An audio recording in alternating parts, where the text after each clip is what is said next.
আমি কথা বলছি। অর্থাৎ মাসুম মাহবুব ফেসবুক আর ওপেন রাইজ ইউটিউব চ্যানেল, এই দুটো হলো আমাদের। আর আমাদের ডকুমেন্টেশনের জন্য একটা স্পেশাল চ্যানেল করা হয়েছে ওপেন ভিউ টিভি। আর সেখানে আপনারা দেখলে বুঝবেন নতুন একটি চ্যানেল ওপেন ভিউ টিভি। এই তিনটির বাইরে আমাদের কোনো প্ল্যাটফর্ম নেই, বাকিগুলো সব ফেক চ্যানেল। দর্শক যারা শিরোনাম দেখে ঢুকেছেন, এক একজনের মনের মধ্যে এক একটা প্রশ্ন তৈরি হয়েছে যে ট্রাম্পের জন্য ইরানের হাত ছেড়ে দিচ্ছে চীন, নাকি গলা ধাক্কা দিচ্ছে চীন। দুর্দান্ত কিছু খবর দেব, তারপর আপনারা পুরো বিষয়টি হয়তো স্পষ্ট বুঝতে পারবেন। যখন ট্রাম্প চীনে আছে তখন পাকিস্তান এবং চীনের সফরে আছেন, তখন পাকিস্তান এবং ইরান কি করেছে? পাকিস্তান তার ফাত্তা-4 ক্রুজ মিসাইল পরীক্ষা চালিয়েছে, এটা নিয়ে আমি কালকে লাইভে বিস্তারিত বলেছি। একই সময় হরমুজ প্রণালীতে একটি অভিযান চালিয়ে ইরান মার্কিন স্বার্থ সংশ্লিষ্ট জাহাজকে আটক করেছে। অর্থাৎ ট্রাম্পকে বলে দিচ্ছে প্রতিবেশী দুটো মুসলিম দেশ ইরান এবং পাকিস্তান, তুমি যা কিছুই করো না কেন, আমরা আমাদের অবস্থানে আছি।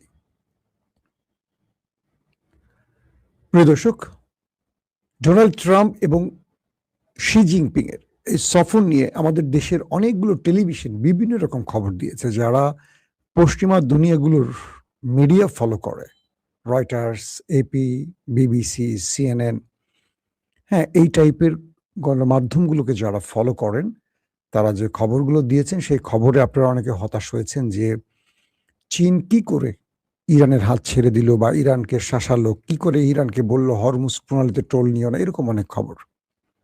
আমি এই বিষয়গুলোর উত্তর আপনাদেরকে দিচ্ছি একটা একটা করে, বাকি আরো অনেকগুলো বিষয় দেখব। হেডলাইন দেখে তো আমি স্ট্রোক করার অবস্থা। আলামিন ভাই, আপনাকে আমি সুস্থ করব, একটু ওয়েট করেন, একটু ওয়েট করেন, আমি আপনাকে আবার ওষুধ দিচ্ছি। ট্রাম্প শি জিনপিংকে বলল যে আমি খুব বাজে অবস্থার মধ্যে আছি, কমাস পর মধ্যবর্তী নির্বাচন, আমি এই যাত্রায় পার হয়ে উঠতে পারবো কিনা সন্দেহ, তুমি আমাকে সাহায্য করো। শি জিনপিং বলল, তোমাকে কি কি সাহায্য করতে পারি?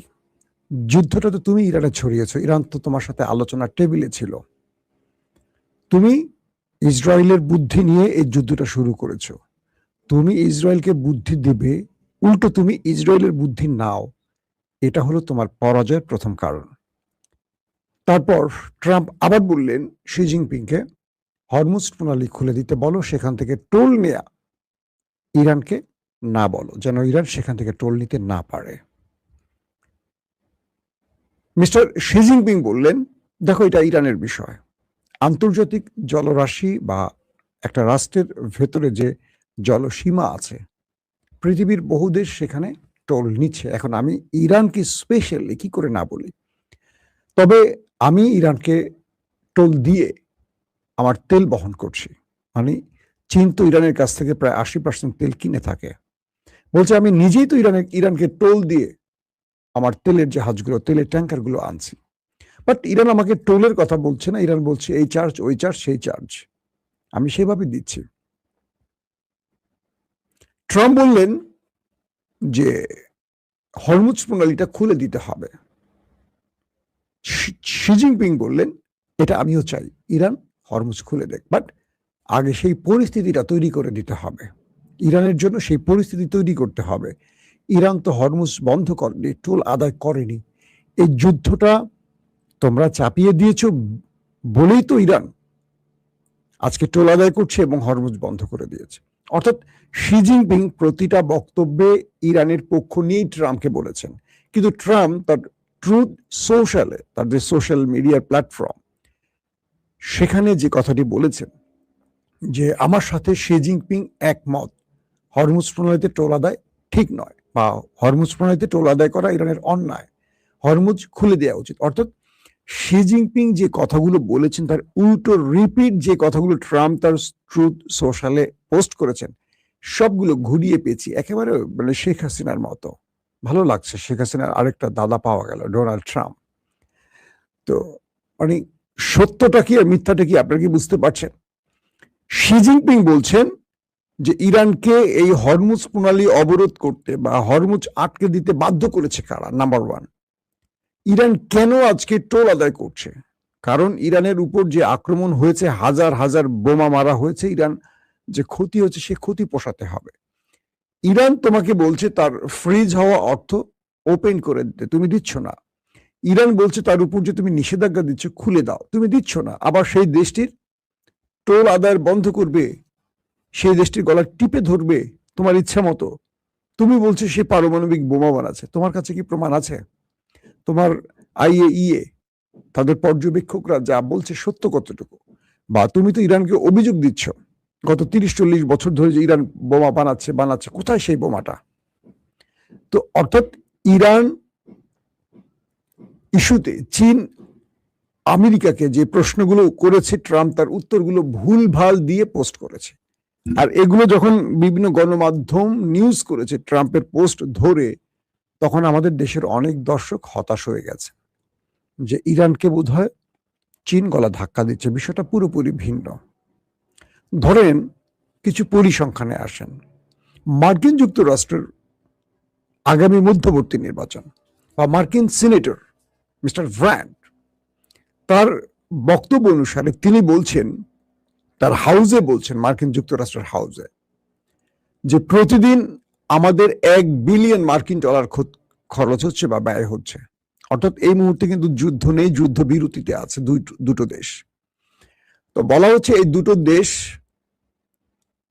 যুদ্ধ বিরতির মধ্যে থাকলেও হরমুজ প্রণালীতে বা ওমান সাগরে ইরান মার্কিন যুক্তরাষ্ট্র যে নেভাল ব্লকেট তৈরি করেছে, আরব দুনিয়াতে বা গালফ কান্ট্রি বা আদার্স জায়গায় যে যুদ্ধের জন্য আমেরিকার প্রস্তুতি, বিভিন্ন জায়গায় কমান্ডো প্রস্তুত, যুদ্ধ বিমান প্রস্তুত, এটা সেটা করতে গিয়ে প্রতিদিন একদম পার ডে আমেরিকাকে ব্যয় করতে হচ্ছে $1 বিলিয়ন মার্কিন ডলার। কল্পনা করেন, $1 বিলিয়ন অর্থের জন্য আমাদের মতো দেশ বিশ্ব ব্যাংক থেকে শুরু করে বিভিন্ন মোড়ল দেশের পা ধরে বসে থাকে কয়েক বছর। আর আমেরিকা প্রতিদিন $1 বিলিয়ন খরচ করছে শুধু এই যুদ্ধের প্রস্তুতির জন্য, অথবা ইরানকে মোকাবেলার জন্য বিভিন্ন জায়গায় তার অ্যাক্টিভিটিসের জন্য। মার্কিন যুক্তরাষ্ট্রের কংগ্রেসম্যানরা বলছেন, মানে ট্রাম্প শি জিনপিং কে বলছেন, প্রায় $18 ট্রিলিয়ন মার্কিন ডলার বিভিন্ন ব্যবসায়ীরা ইরানে কি বলে আমেরিকাতে প্রস্তুত রেখেছে। একটা বড় অর্থনীতির দিকে এগুচ্ছে আমেরিকা। শি জিনপিং বলছেন, তোমার অর্থনীতির যদি এই অবস্থা হয়, $18 ট্রিলিয়ন হয়, তাহলে তোমার শেয়ার বাজার ধপাস করে পড়ে যায় কেন? সপ্তাহে ওঠে কেন? অর্থাৎ ট্রাম্প একটা রূপকথার গল্প নিয়ে হাজির হয়েছিল শি জিনপিং এর কাছে। শি জিনপিং খুব সুন্দর করে সে উত্তরগুলো দিয়ে দিয়েছেন। বিশ্বের কয়েকটি নামি দামি গণমাধ্যম বলছে শি জিনপিং এবং ট্রাম্পের মধ্যে এই বৈঠকটি দেখে মনে হয়েছে যেন ট্রাম্প তার একটা পুরো বহর নিয়ে চীনের কাছে দয়া ভিক্ষা চাইতে গেছে। চীনকে শুধু এটুকু বলতে চাচ্ছে যে তুমি একটু সাহায্য করলে আমি প্রাণে রক্ষা পাই, আমার ফেস সেভিং হয়, আমি মার্কিন যুক্তরাষ্ট্রের ইজ্জত রক্ষা হয়, ট্রাম্পের পদ বেঁচে যায়। আমি বলছি না, বড় বড় গণমাধ্যমগুলো বলছে। এবং আজকে দেখা যাচ্ছে যেই চীনকে দমন করতে, সাইজ করতে আমেরিকা এত স্যাংশন খেলা খেললো, এত নাটক করলো, এত যুদ্ধ ছড়ালো, এত কিছু করলো, সেই আমেরিকার প্রেসিডেন্ট ট্রাম্প চীনের দুয়ারে গিয়ে হাজির হয়েছেন ইরানকে বোঝাতে। এক বাক্যে বলেন, যুদ্ধে পরাজিতরা কি আলোচনায় ডাকে না? আলোচনায়, মানে সহজ বাক্যে বলে, যারা যুদ্ধে পরাজিত হয় তারা কি আলোচনা বা শর্ত মেনে নেয় না শর্ত দেয়? ইরান শর্ত দিচ্ছে, মেনে নিচ্ছে কে? আমেরিকা। এই অবস্থা, তার মানে বুঝতে পারছেন যুদ্ধে কে জিতছে। আগামী মধ্যবর্তী নির্বাচনে ট্রাম্পের অবস্থা খুবই করুণ। ট্রাম্প 212 ভোটে জিতেছে, অপোজিট 212 ভোট। সেখানে মাত্র একটি ভোটের হেরফেরে ট্রাম্প টিকে গেছে, হাউস ভোট যেটাকে বলে। মধ্যবর্তী নির্বাচনে ট্রাম্পের জনপ্রিয়তা 30-35-এ নেমে গেছে এবং হাউস ভোট রিপাবলিকান শিবিরে তার অবস্থা 35-এ চলে এসেছে, 35%। তো এই মধ্যবর্তী নির্বাচনে ট্রাম্প হয় হেরে যাচ্ছেন অথবা ইমপিচমেন্টের সম্মুখীন হচ্ছেন, এটি বলছে মার্কিন গণমাধ্যম। তো এখন ট্রাম্পকে বাঁচতে হলে ইরানের কাছ থেকে একটা ফেস সেভিং তার ফরজে আইন হয়ে গেছে। যদি তিনি এই ফেস সেভিংটা না পান তাহলে তার করুণ পরিণতি আসছে। এই ফেস সেভিংটার জন্যই মূলত তিনি চীনে দৌড়ে গেছেন। পাশাপাশি ইরান যে কাজগুলো করছে, ইরান তো বুঝে গেছে, ইরানের সাথে তো চীনের কথা হচ্ছে প্রতিনিয়ত। ট্রাম্প কি বলেছে, চীন ট্রাম্পকে কি বলেছে, চীন সেই বক্তব্যগুলো আবার ইরানকে পাঠিয়েছে। ইরান তো সব জানে। আমরা হয়তো গণমাধ্যমে দেখছি একটা, বুঝছি একটা, শুনছি একটা।